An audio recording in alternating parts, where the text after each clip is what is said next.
Hello, everyone. My name is Christopher Bain. This summer, I had the opportunity to conduct research at MIT in the Biological Engineering Department under the mentorship of Divya Ramamurthy and Dr. Ernest Frankel. And the title of my project that I'll be presenting is using supervised machine learning methods to create a gene-based ALS predictor from postmortem transcriptomics data. So just going into what exactly ALS is. ALS stands for amyotrophic lateral sclerosis, and it's a fatally progressive disease that slowly toils away at motor neurons until muscles are no longer able to be used. And after diagnosis, death due to respiratory analysis occurs usually within 3 to 5 years.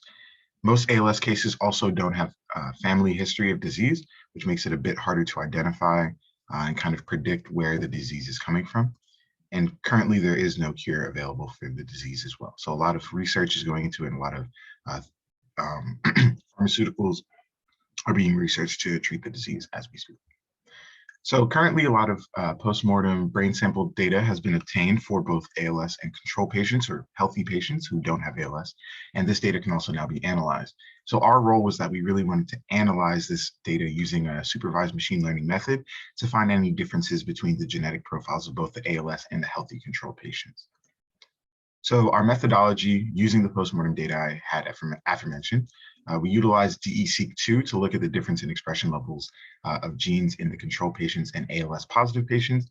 And this is important because it showed that it showed if there were strong differences between the genes located in each patient. And then we could kind of go forward and use a machine learning model from there to be accurate. So then we also made the machine learning model. We used a logistic regression classifier that predicted if or if not the patient did have ALS. And we decided not to use unsupervised learning method because the supervised machine learning method would have been better in this case. So we decided to use supervised. And then from there, we also, after we, I'll mention it later, but after we figured out that the method was accurate, we looked at the coefficient ranking of each gene from the agent and determined the importance of those genes from decision making. So this is a visualization of the logistic regression classifier that we use. On the left-hand side, we have X1 through 3 and then theta 1 through 3. So X1 through X, the X values would be the genes that are taken in by the agent. And then the theta values are the coefficient ranking or the coefficient ratings that's given to each gene. It goes through a statistical analysis known as the sigmoid function, and then a binary output is produced, in this case being an ALS positive rating or a non-ALS positive rating. So here we have the logistic regression model. As you can see here, again, there's the binary output, either a 0 or a 1, but you also notice that there's a threshold value in the center. This threshold value is kind of the value that is obtained from, in this case, a gene after it's multiplied by the coefficient value. If it lies above the threshold, it would go to a 1. If it lies below the threshold, it would go to a 0.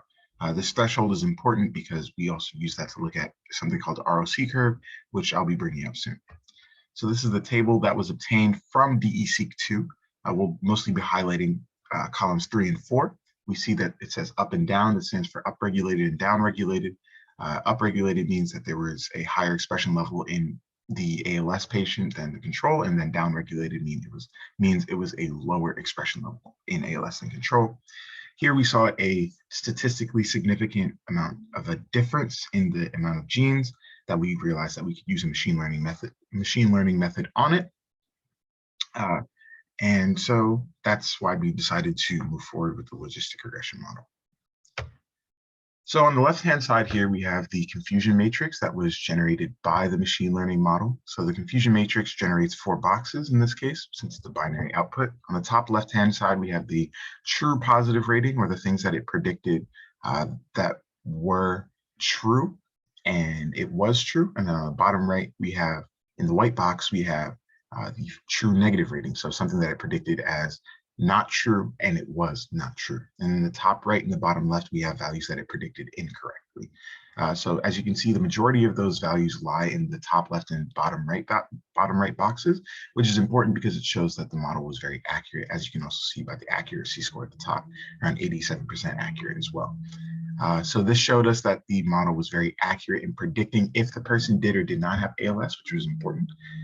And so we can move forward from there. We also, on the right-hand side here, have a ROC curve, which is basically looking at confusion matrices at different points for different threshold values. So we see here on the left-hand side, we have a true positive rate, and on the bottom, we have a false positive rate.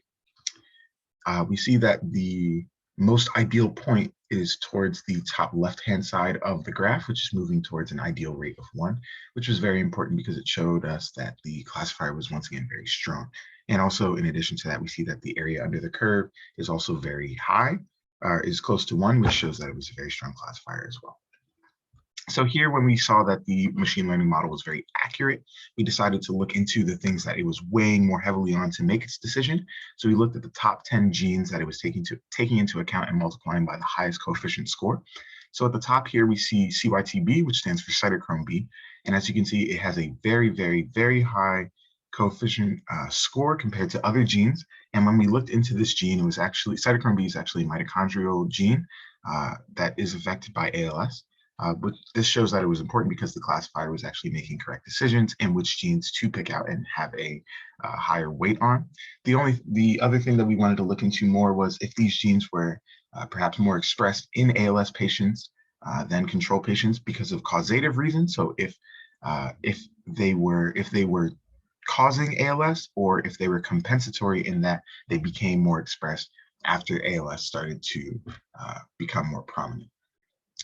So some conclusions that we made from this project were that the logistic regression model we used proved to be very effective in judging a patient's likelihood of having ALS, and CYTB, ND4, COX3, and COX1 all contributed strongly to classifying ALS from controls according to the machine learning agent.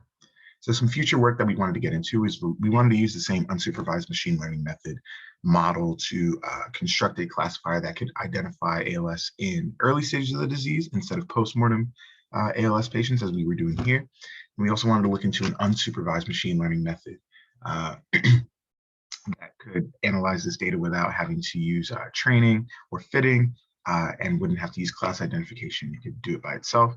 And finally, as I mentioned before, we wanted to see if those genes that were ranked highly were due to causative or compensatory reasons. So thank you all for listening. I really appreciate it. Thank you to the MSRP program. Thank you to MIT BE, as well as the URISE program at UMBC and everyone here on the list that I mentioned. Thank you very much for listening. Have a good one.